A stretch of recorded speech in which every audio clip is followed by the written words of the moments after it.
साल 1903 था। जगह थी उड़ीसा और मंदिर का नाम था कोणार्क सूर्य मंदिर। उस वर्ष ऐसा क्या हुआ कि मंदिर का मुख्य द्वार अचानक से बंद कर दिया गया। घटना को आज लगभग 120 साल बीत चुके हैं, लेकिन भारत सरकार ने इस मंदिर के दरवाजे को अभी तक नहीं खोला है। आखिर क्या कारण है कि सूर्य मंदिर में किसी भी भगवान की पूजा या देवता की पूजा नहीं होती है? आखिर मंदिर का मुख्य द्वार बंद क्यों है? आप कोणार्क के सूर्य मंदिर घूमने तो क्या होंगे, आप मंदिर के क्षेत्र में घूम सकते हैं, लेकिन अगर इसके रहस्य की बात करें तो यह मंदिर के बीच में मुख्य द्वार के अंदर मौजूद है। इस मंदिर से जुड़े कई रहस्य हैं। यह मंदिर अधूरा है और अधूरा मंदिर ही इसकी खास बात है। यह मंदिर शापित है। सैकड़ों वर्षों तक यह मंदिर रेत में दबा रहा।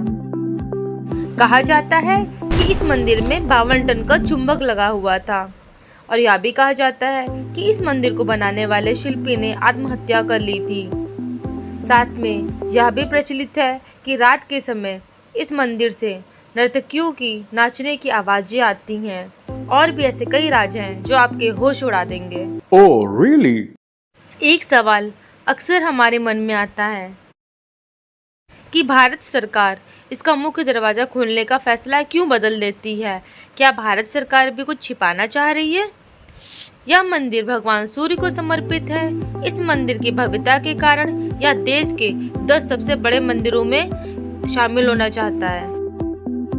कोणार्क का सूर्य मंदिर उड़ीसा शहर से लगभग 23 मील दूर चंद्रभागा नदी के तट पर है। यह मंदिर पूरी तरीके से सूर्य देवता को समर्पित है।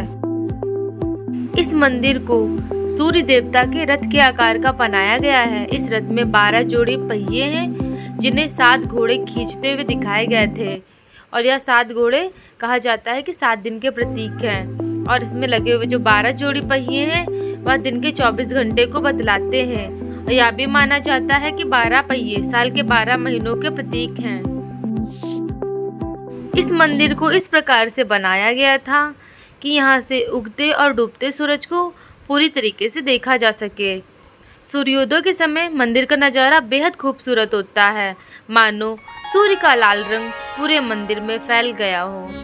मंदिर को सुशोभित करने के लिए यहाँ 12 चक्र वर्ष के 12 महीनों को बताते हैं और प्रत्येक दिन के 8 पहरों का प्रतिनिधित्व करते हैं।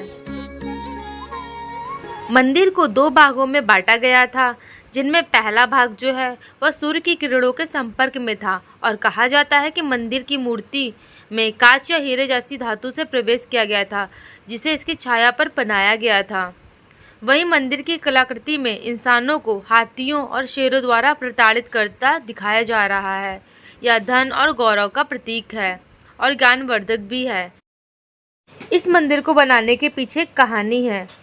कहा जाता है भगवान कृष्ण के पुत्र संभा ने श्राप दिया था और उनके श्राप से बचने के लिए सूर्य देवता की पूजा करने का उपाय बताया गया था और कहा जाता है कि 12 वर्ष की कठोर तपस्या करने के बाद सूर्य देव ने प्रसन्न होकर सभी लोगों को रोगों से मुक्त कर दिया था और यहाँ पर सूर्य देव के मंदिर का निर्माण हुआ।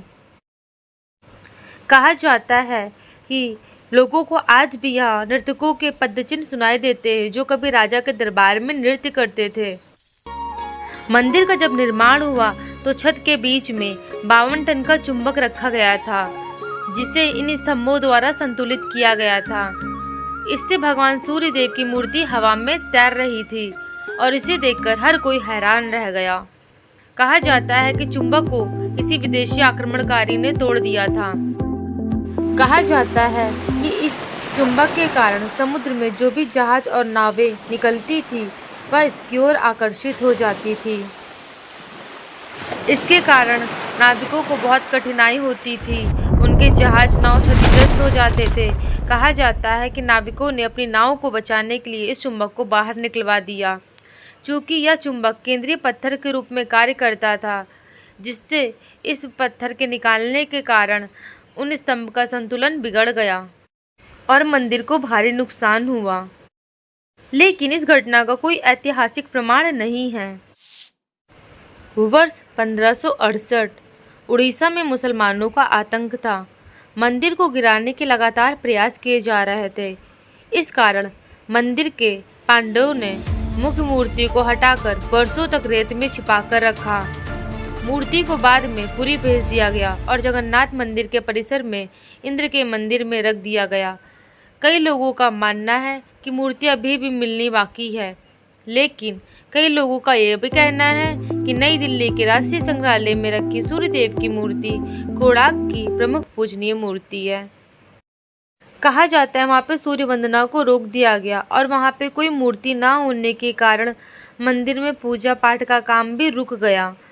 इस प्रकार से वहाँ पे तीर्थयात्रियों का आना भी धीरे धीरे करके बंद हो गया था। गतिविधियों के बंद होने के कारण यह पूरी तरीके से उजाड़ था और कई वर्षों तक रेत और जंगलों से ढका रहा। बाद में मंदिर की तलाश की गई, लेकिन मंदिर के कई हिस्से बेहद खराब हालत में मिले। कहा जाता है कि जो कोई भी दरवाजे को खोलने की कोशिश करता है उसकी मृत्यु हो जाती है। काले ग्रेनाइट से बने होने के कारण इसे काला पगोड़ा के नाम से भी जाना जाता है।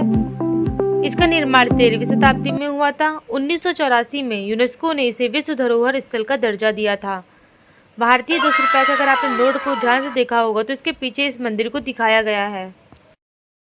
आपको हमारे इस सूर्य मंदिर को लेकर क्या विचार है, कमेंट में जरूर बताइएगा। मिलते हैं एक नए वीडियो में, तब तक के लिए जय माता दी।